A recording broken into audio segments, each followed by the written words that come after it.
This is so much better. Okay. I can actually look at you. Okay.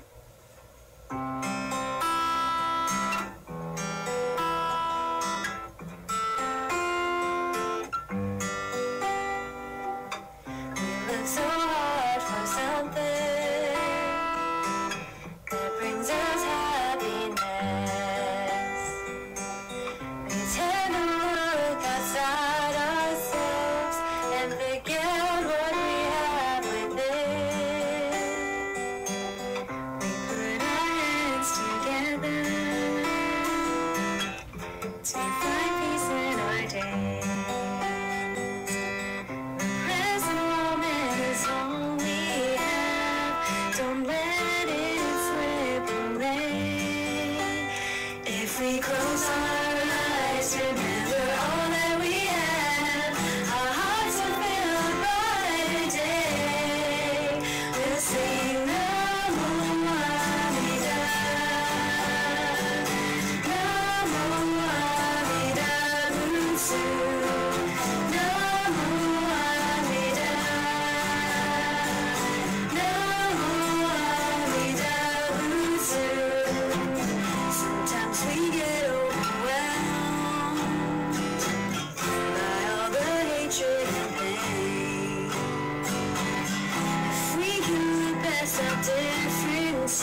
Good morning. I'm Sharon, I'll be your MC this morning, and welcome to Makawao Honganji's Dharma Family Service. We have some new friends that joined us this morning. Would you like to introduce yourselves? I'm Jose. Nice to meet all of you. Hi, Jose. Hey, welcome. I'm Erica. Hi, Erica. And our friends back there. Hi, Laura. Hi, Noah. Hi, Logan. Welcome. I apologize for the setup. We have our garage sale is this Saturday from 7 to 2. And so I apologize for the setup. Okay. All right. Okay. Okay, please rise if we're able, and let us begin the service by singing the Vandana Tisara together in both Pali and English. Namo tassa bhagavato arahato sammasambuddhassa. Homage to him, the exalted one, the enlightened one, the supremely awakened one. Buddham saranam gacchami, Dharmam saranam gacchami, Sangham saranam gacchami. I go to the Buddha for guidance. I go to the Dharma for guidance. I go to the Sangha for guidance.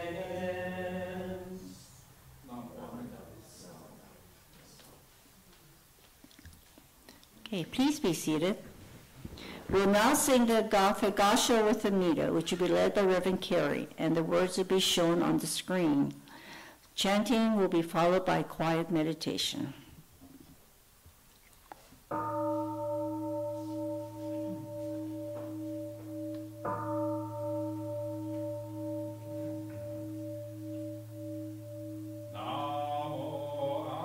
Amida Butsu.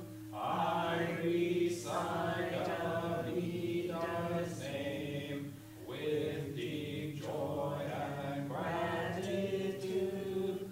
I show with Amida trees and grasses and flowers, all grow in great compassion.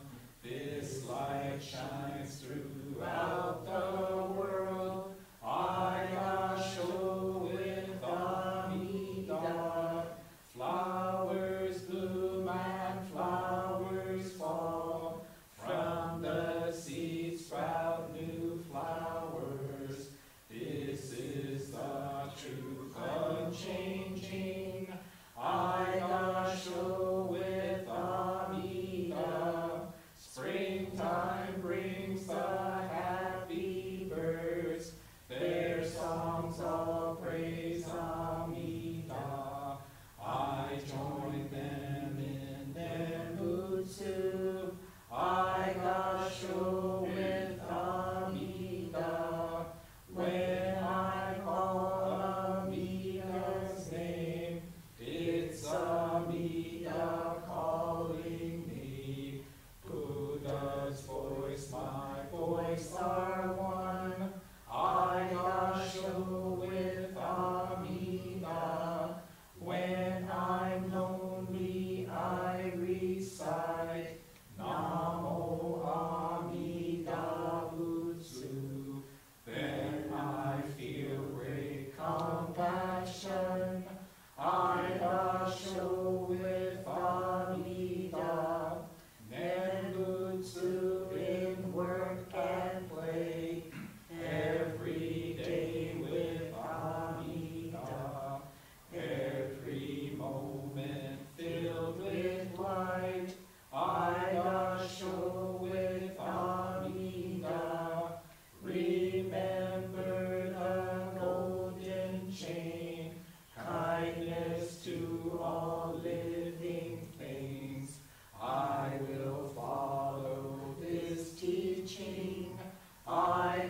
show with Amida in the clear bright morning sun, in the fading light of day, in the darkness of the night, I show with Amida.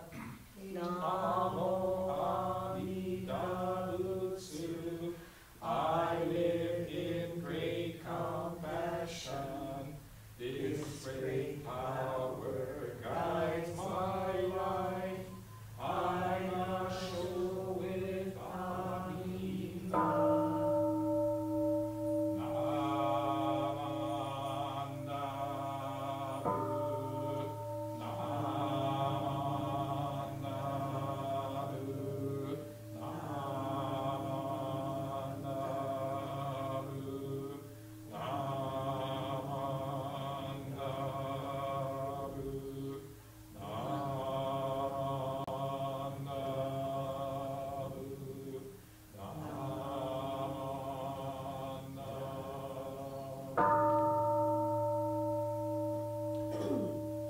The virtue of Amida's vow is shared equally by all, together attaining awakened mind. We are born in the land of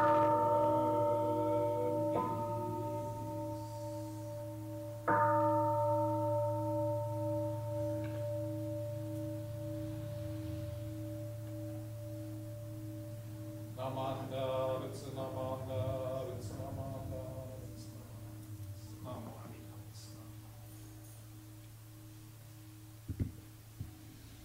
Namanda. Let's sit together quietly for a few moments. So just relax and get comfortable.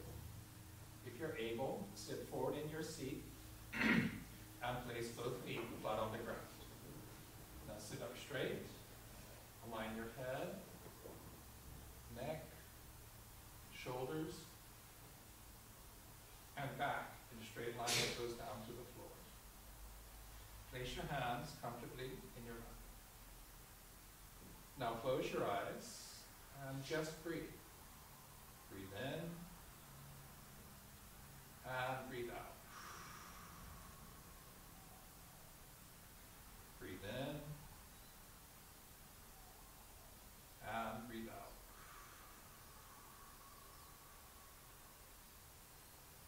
As you breathe in, you'll feel energy filling your body.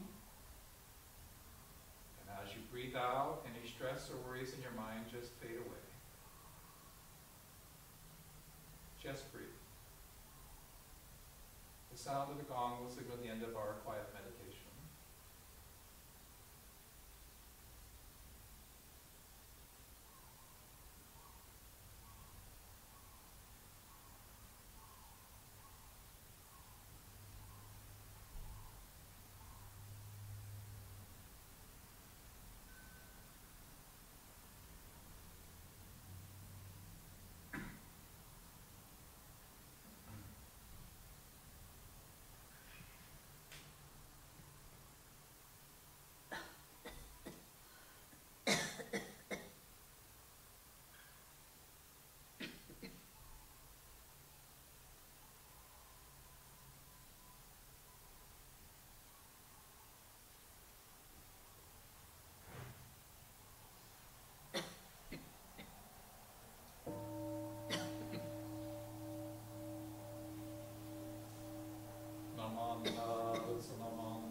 We'd like to encourage everyone to offer incense at this time.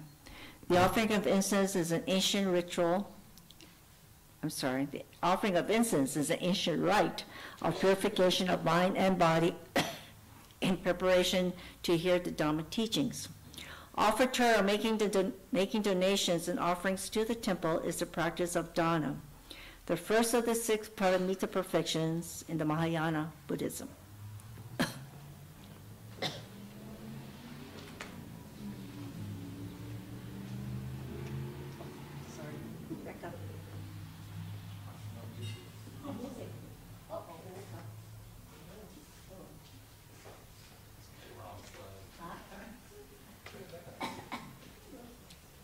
Okay.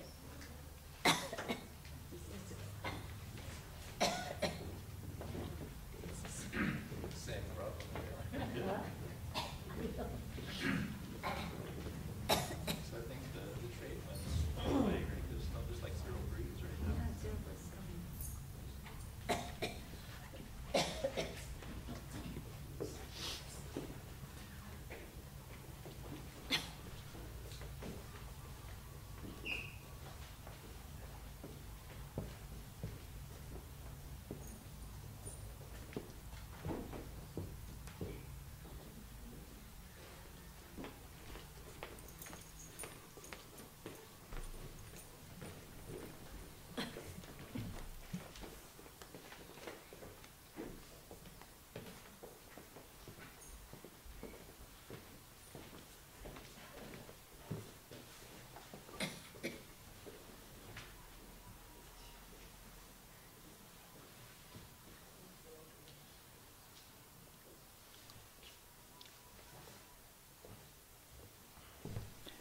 Mahalo. Thank you. Let us all recite the golden chain of love together. Let us begin. I am a link in Amida Buddha's golden chain of love that stretches around the world. I must keep my link bright and strong. I will try to be kind and gentle to every living thing and protect all who are weaker than myself. I will try to think pure and beautiful thoughts, to say pure and beautiful words, and to do pure and beautiful deeds, knowing that what I do now depends not only on my happiness or unhappiness, but also that of others. May every link in Amida's golden chain of love be bright and strong, and may we all attain perfect peace. Namo Amida Butsu. All right, now is Children's Dharma story time. Maybe.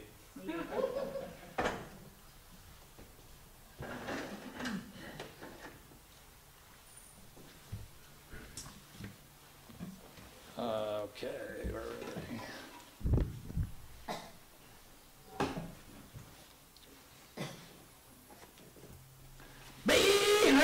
Good morning. Aloha kakahiaka, ohau gozaimasu. It's me, Barkley the dog. How you doing this fine Sunday morning? I hope you're well and feeling fine. Mahalo for joining us here in the historic Makawao town on the beautiful island of Maui in the great state of Hawaii. Okay, Sensei, you gotta get your puppets on. There we go. Good morning, aloha kako, aloha for everyone. I'm so happy to see all of you here this morning because we have a great story for you. Dewey, that's mahalo, mahalo. That's right, Lucy. It's one of Sensei's favorite stories.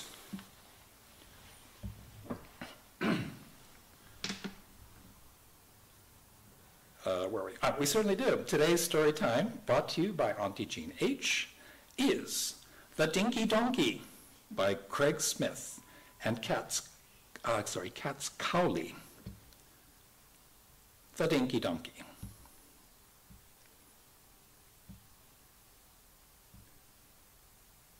Wonky Donkey had a child.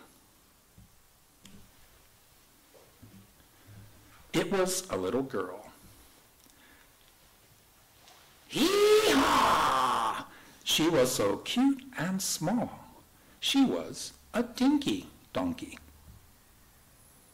Wonky Donkey had a child. It was a little girl. Hee-haw!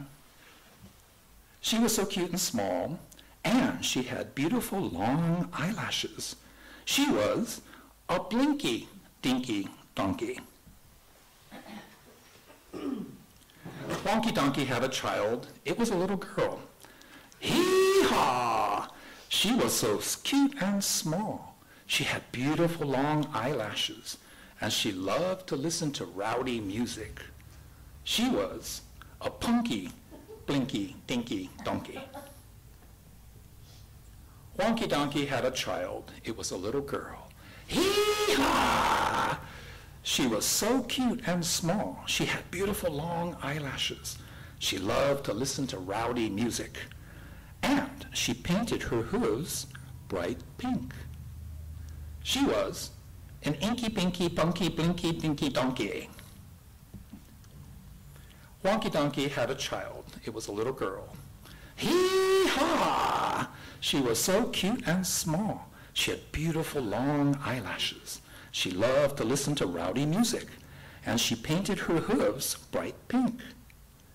And she had to go pee-pee.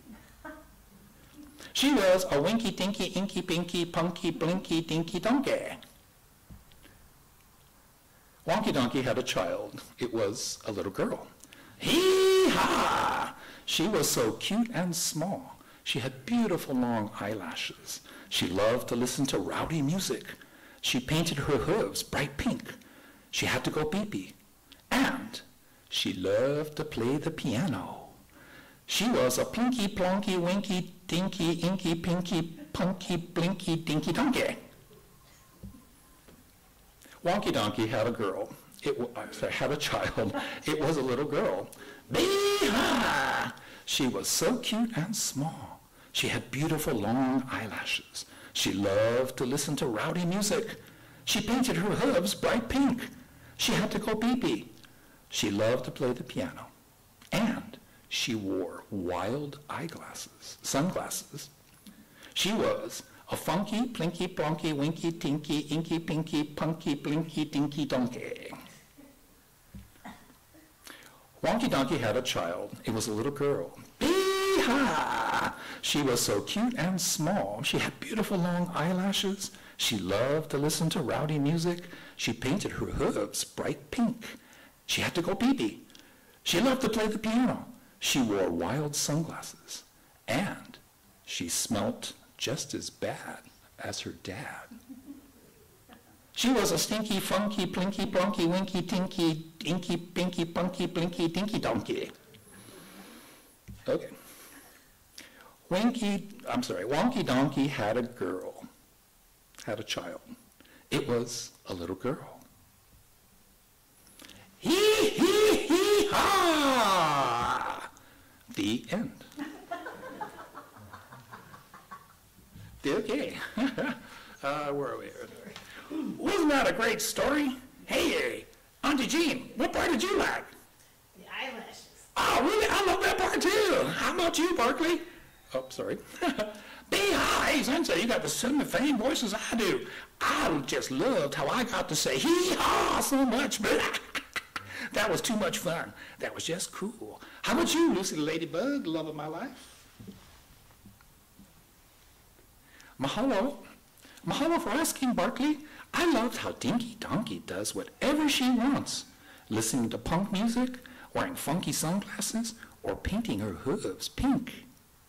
And she smells just as bad as her dad, if you know what I mean. Can I share a secret with you? I'm just like that too. I smell just as bad as my dad, if you know what I mean. Trust me, Lucy, I know what you mean. And I also learned a new word today, pee-pee. Yeah, I wasn't sure what that meant because, I only know she like we say here in Hawaii. I mean, everybody says, hey, I got to make she. I had to look it up on Mr. Google. And what do you know? Pee-pee is she. Oh, Barkley, always the rascal. Since I'm a ladybug, I knew tinkle was used as polite language for ladies and young ladies. Well, I think we can all agree that you can really only be who you really are, which means we just have to learn to get along with people who are different than us. But the Buddha taught that it's really hard to accept people just as they are because we always want them to be the way we want them to be, not the way they are. But with practice and self-reflection, we can learn to understand and appreciate and welcome everyone and anyone just as they are. Even if they smell as bad as their dad, if you know what I mean. Oh, Barkley, you're such a rascal.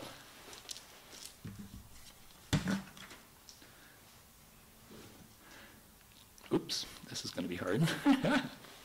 Gee, I wonder if Dot smells as bad as his, her, their dad.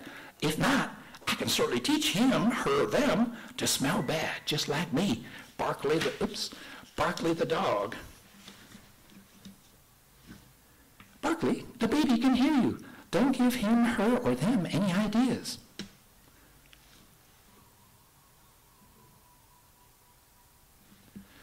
Whoa, silent but deadly, just like her dad. Fade to black. Okay. Actually, this would have been good if we had kids in the audience. Okay, wasn't that a great story? I thought it was, obviously. So remember, kids, in the audience out there in Zoom land, be good. But not too much. But not too much, okay. So today, actually, this was the Dharma talk from last week, actually. And Floyd had asked a question, what's up with Oshoko? What's up with the offering of incense? Here in Hawaii, we don't use the English words or the Japanese words Oshoko very often. And we often use the English offering of incense. So, when you think about it, how many times have you asked yourself, oops, there it is. Yeah, why do we do it? Why do we offer incense? What's up with that? Why do different people do it in different ways? If you've been to a Japanese funeral, you've seen this, right? There's at least 3 or 4 different ways to do offering of incense. So the question then becomes, is there a right way to do it? Is there a correct way to do it? So let's explore that. One slide behind. So why do we do it? Why do different people do it differently? And is there a right way? But first, did you know that Oshoko, in Japanese actually means the honorific burning of incense? So it's not the offering of incense, it's actually burning incense. But I'll explain where the offering part comes from. So the expression in English, right, offering of incense, is specifically one kind of offering, which in traditional Buddhist thinking is a merit-building practice of early Pure Land doctrine. So in Jodo Shinshu, this refers specifically to the 5 merit-building practices as prescribed by Master Shandao, who's number 5 of the 7 Pure Land masters. And so basically, Shandao taught that if you want to go to the Pure Land, here's 5 things you do to build merit. The idea was you would accumulate merit by doing different practices, and if you have enough, you get to go to the Pure Land, so it's a good thing. So, reading and reciting the 3 Pure Land sutras, so sutra chanting, contemplating Amida and the Pure Land. So every time you look at the altar, we have a statue as a representation of Amida, so kindness and understanding beyond words. The entire altar, the inner altar, is a representation of the Pure Land, which is the realm created by Amida Buddha. So free of human ego, free of human body limitations, we become Buddha. So look at that. I mean, I can do a separate talk on specifically what all the different elements mean, but this is the Pure Land. So when you have a chance to enter the altar area, you should do it with appropriate respect because of what it represents. Number 3, I love this one, prostrating oneself in front of Amida. If you're a Honganji member and we do Junidai, the last line is, and thus I prostrate myself in front of Amida. Yeah, so you guys aren't paying attention. We don't do that one very often. But, I mean, quite literally, if you're going to offer incense in a traditional setting, first you would come before the altar, both hands and forehead on the ground.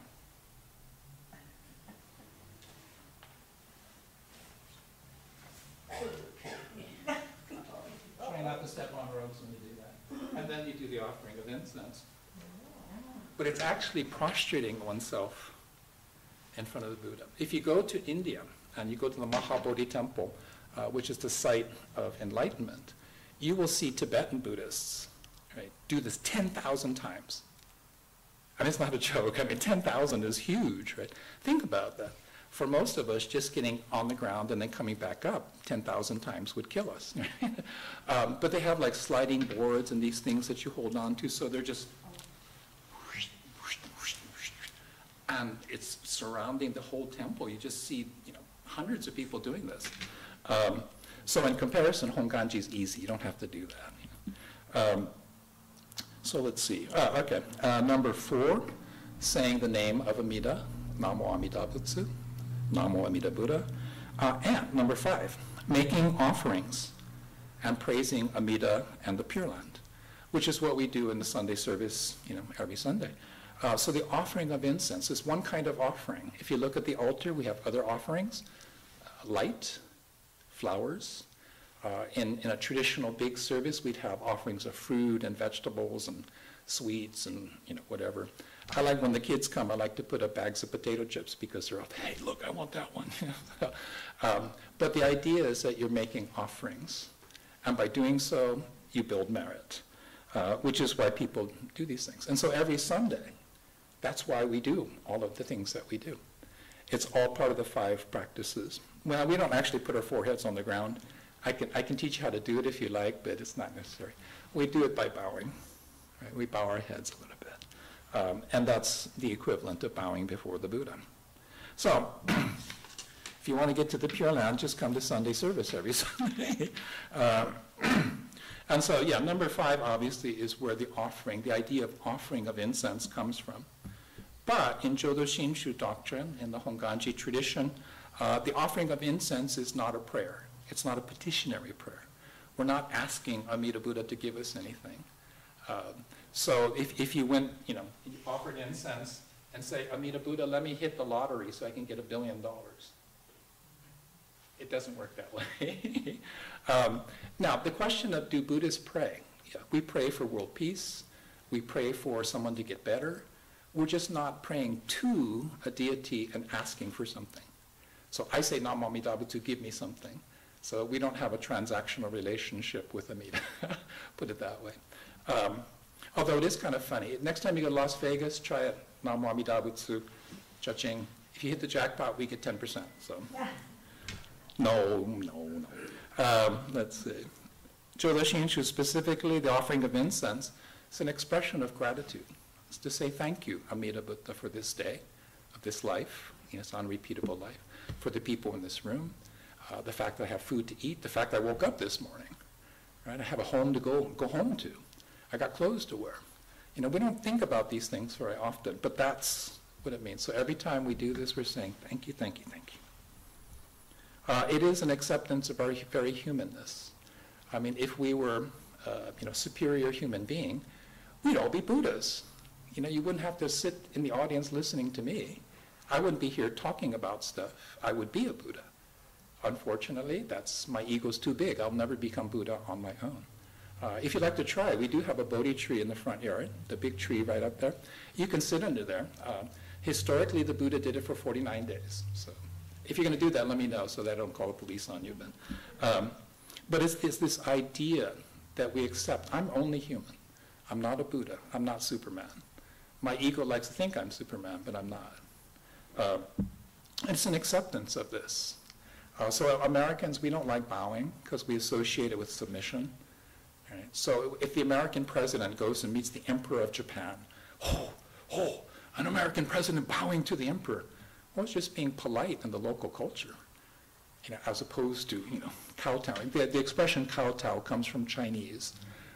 And if the Chinese emperor, ordered you, you would kowtow. You would put your forehead on the ground. Again, signaling submission to the emperor. But that's not the way we do it. It's just saying that, I'm human. I'm human. So thank you for this teaching, which allows me to become a Buddha by birth into the Pure Land. And so thus, I gratefully accept the faith of Shinjin. So the question always comes up, is there a right way? If you go on YouTube, everything's on YouTube. Here's the official way to do it. This is Reverend Cynthia Yasaki, Cindy. She's the resident minister of White River Buddhist Temple in the state of Washington. She made this video at the Gardena Buddhist Church when she was in junior YBA. So she was really like a teenager or college student when she did this. And it doesn't want to work.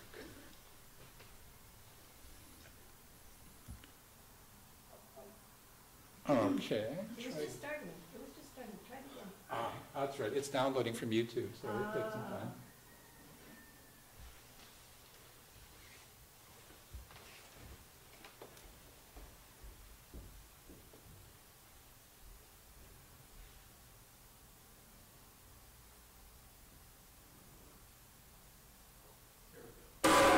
The ritual of Oshoko, or burning incense, is an act of purification. The incense burner is placed before the image of the Buddha to help us approach the Buddha and to hear and receive the Dharma that the Buddha openly shares with all. The steps for Oshoko, as established by the Jodo Shinshu Hunganji Ha, are as follows. Oshoko begins by approaching the incense burner and stopping a step or two before the burner. From that location, you bow from your waist 15 degrees, finish your bow, and return to an upright position. Next, you step forward with your left foot, and after putting your feet back together so that you are standing in the upright position of attention, you stop.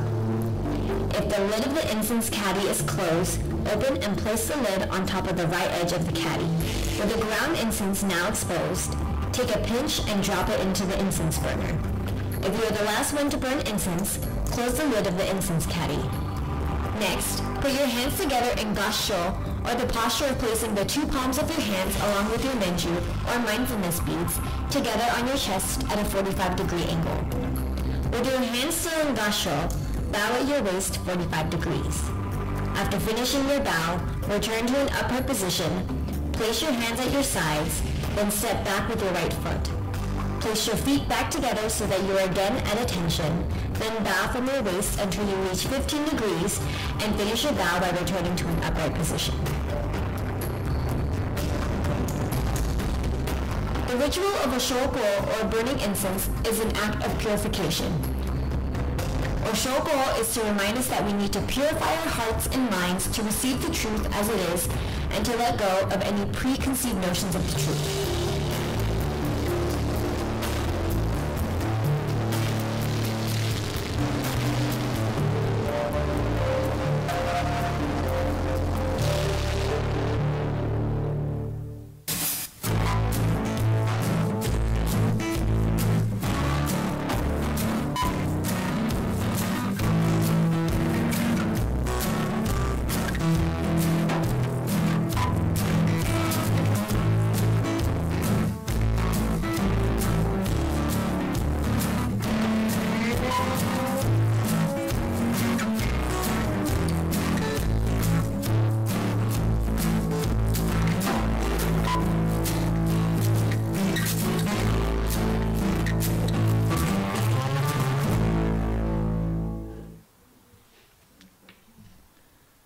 So you notice that certain actions are quote unquote not preferred, which I thought was a very nice way to say wrong. You know, so there's actually a Japanese video from the Mother Temple in Kyoto, and they actually kind of like put the red thing like an X, like boop, so, just to emphasize a certain thing. But the point here, and this is to Floyd's question, right? Why do different people do it in different ways?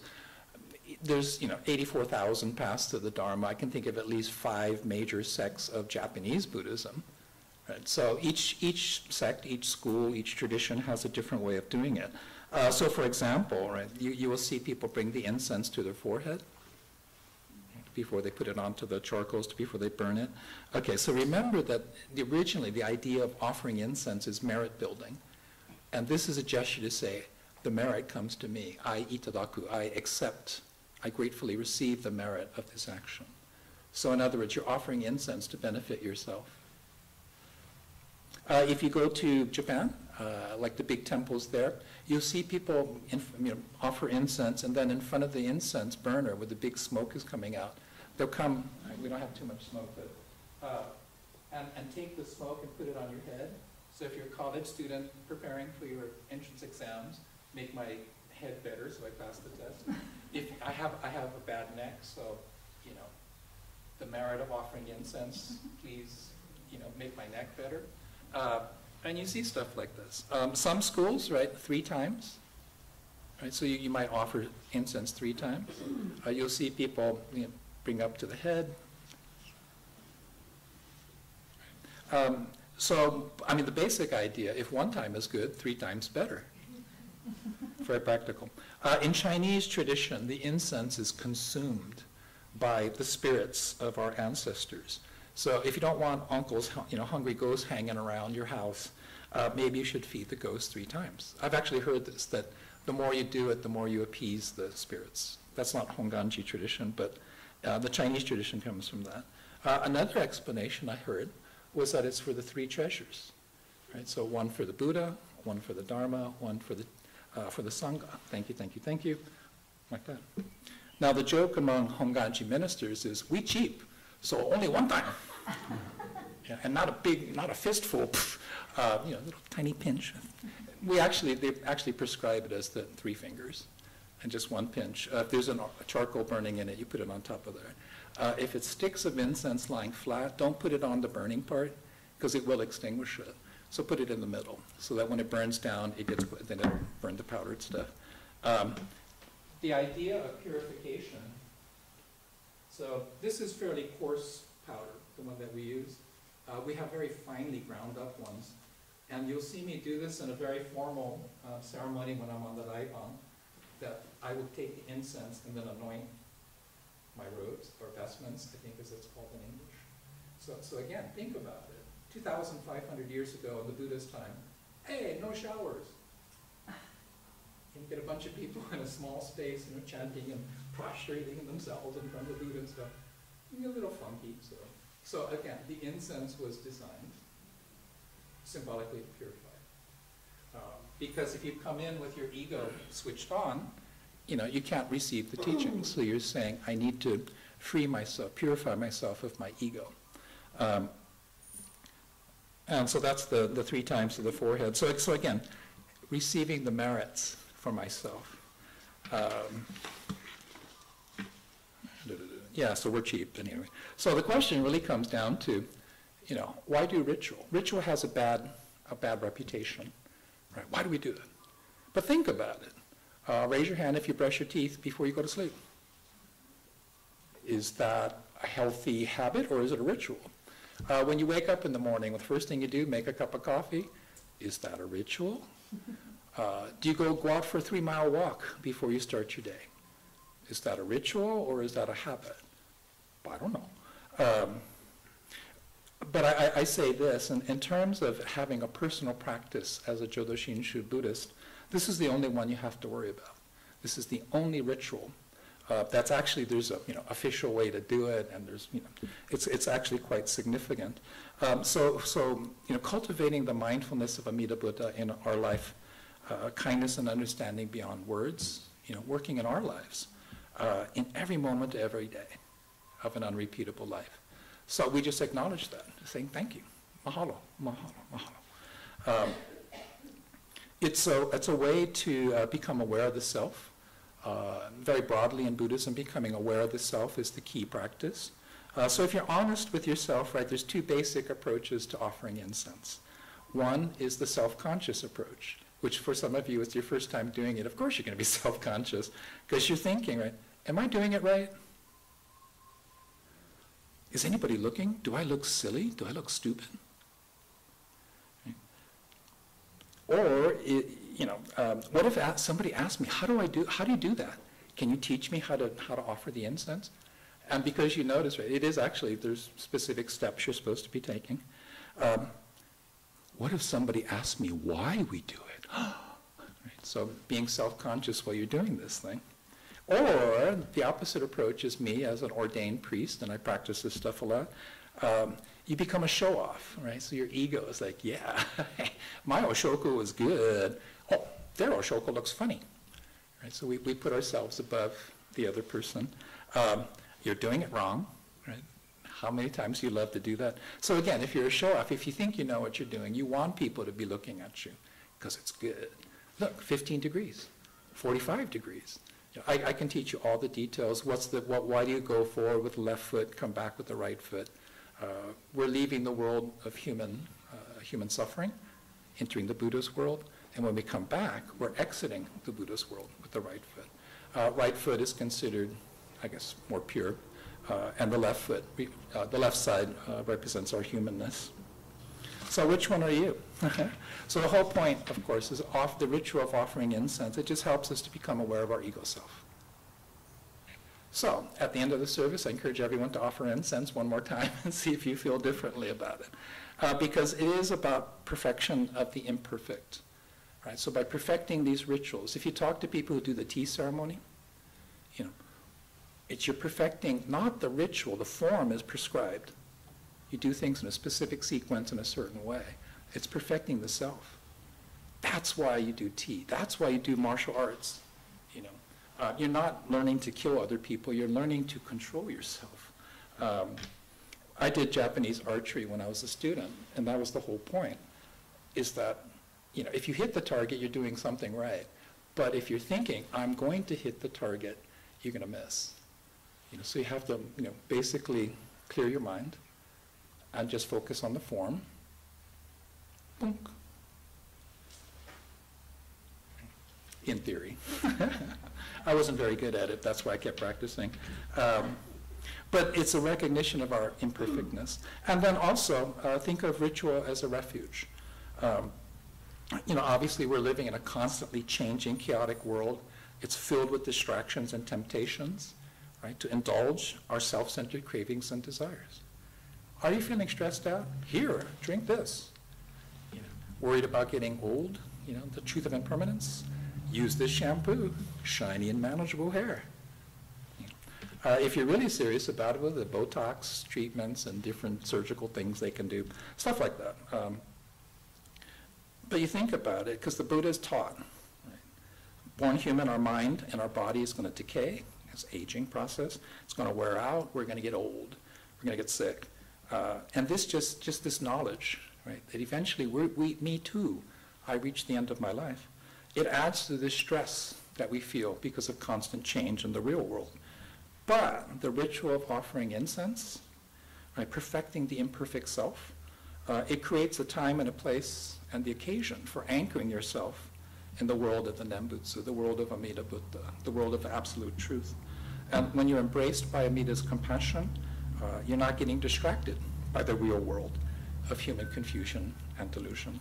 Every time you look at a screen, whether it's a small screen, iPad screen, TV, movie, everything presented there, it's designed to make you feel anxiety, right, to get you upset. Why? Fundamental lesson in advertising. If I can make you upset, I can sell you the solution. Think about that, right? If you're old enough, it's Miller time, after work. Pop. Tired, stressed out after work, get drunk, which now we know from a medical perspective is not a good idea.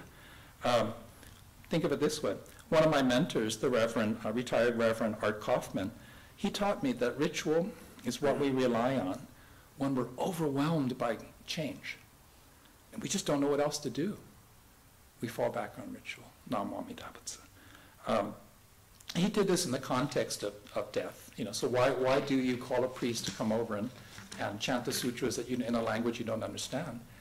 Because it's 20 minutes when the priest is doing the work. And you can relax yourself, you can calm yourself and start thinking about this change that you're experiencing. So again, it's something to fall back on. At the end of life, having the priest come, it brings comfort to people. Full disclosure, I don't have any magical powers. You know, I can't change things like that.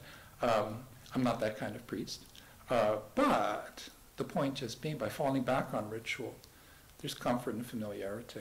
When I visit people at the end of life, very often, if I ring the bell or light incense, start chanting, people wake up. They respond because it's something familiar. So the offering of incense, it can be many, many different things.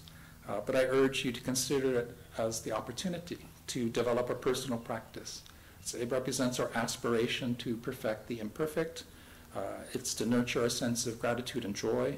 And it's to express gratitude for the Buddha, the Dharma, and the Sangha. And if it's too hard to offer incense, just say it, Namo Amida Butsu. I can bring back this T-shirt if you like. You know? And if that's Namo Amida Butsu is too complicated, just say Mahalo. Because remember, when we're offering incense, it is really an expression of gratitude. So mahalo for listening this morning, and may your day be filled with aloha. Namo Amida.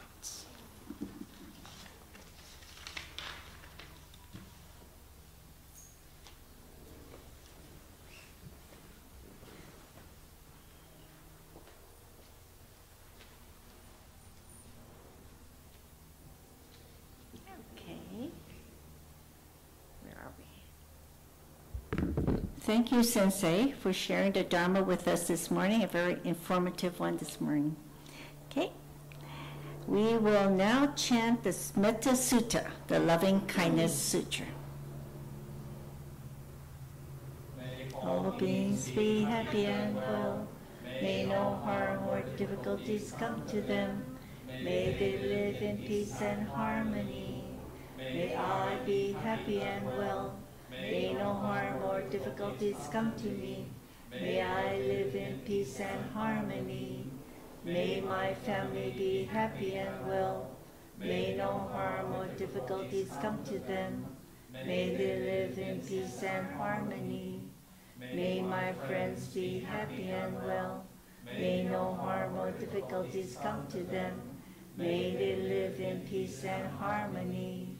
May my teachers be happy and well. May no harm or difficulties come to them. May they live in peace and harmony. May strangers be happy and well. May no harm or difficulties come to them. May they live in peace and harmony. May my enemies be happy and well. May no harm or difficulties come to them. May they live in peace and harmony. May all beings be happy and well. May no harm or difficulties come to them. May they live in peace and harmony.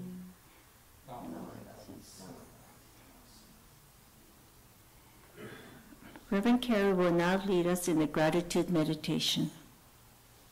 So once again, let's sit quietly together for a few moments.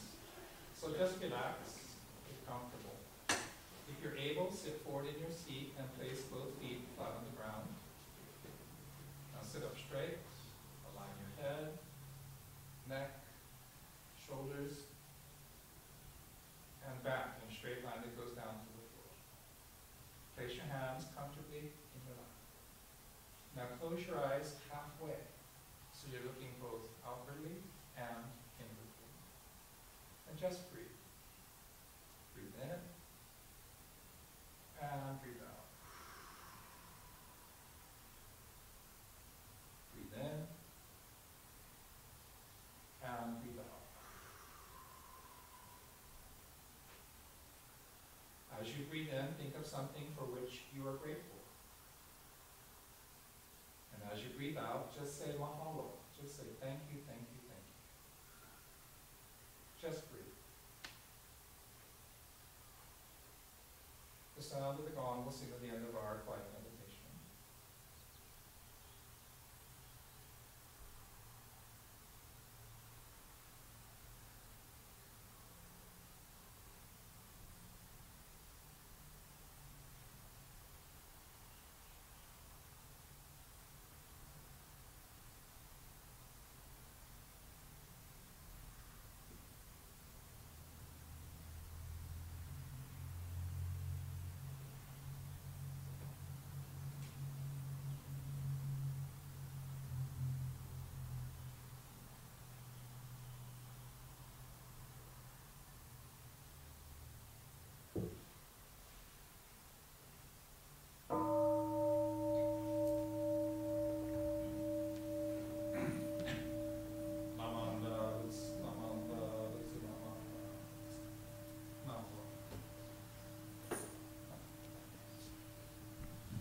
Thank you.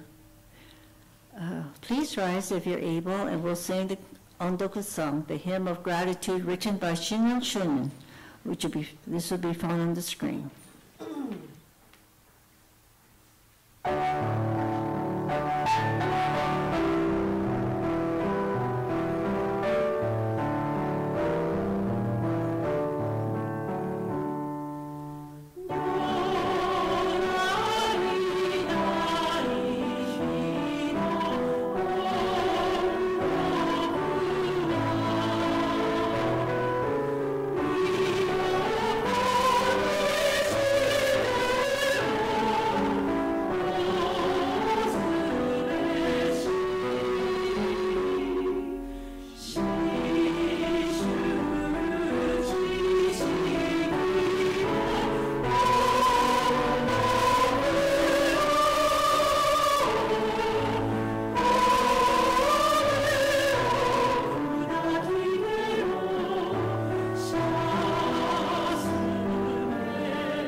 Please remain standing and we'll sing the Nembutsu.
Mahalo. Please be seated. And once again, thank you for joining our service this morning, especially our brand new friends that came in this morning. Okay. Announcements. Sure? Sure. Can you believe it? It is December. And so next week we have Dharma Family Service with the Dharma School. And then the 15th and the 22nd we'll be having services, regular Sunday service. Sorry, what? 15. That was something else was there, right? Cleanup day. Cleanup day, all right. So if you come on December 15th, you can help us clean up the temple. Sorry, I didn't change the slide. And then just for New Year's Eve and New Year's Day, we will be having services. And so we'll be observing the Japanese tradition of toshikoshi soba, which is noodles to pass through the year. Also ringing the bell 108 times symbolically. And then New Year's Day morning, we'll have a short service, first service of the year. So basically, last service of the year, first service of the year. And I promise they won't be too long because everybody's got family stuff to do. Otherwise, obviously, we're preparing for the winter garage sale. So if you're here next Saturday, you want to come early, 7 o'clock, you won't believe some of the stuff that we've got. Karen's in the back there. Anything to add about the schedule or? Yeah, I was just going to say, we are exactly a week from receiving and taking out all the donations that we have. And it's been a whirlwind thing. We have so many donations, so we appreciate the few more days that we have this coming year.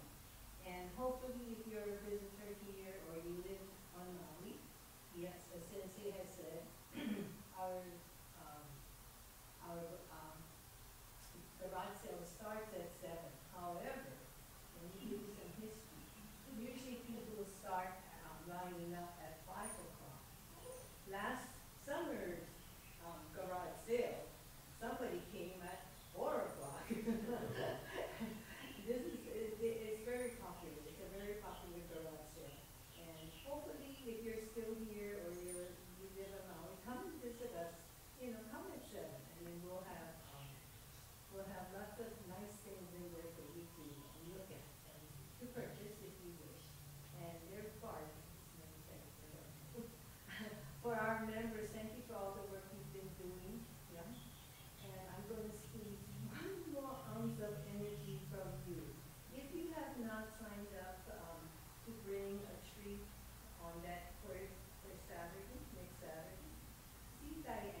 Very good.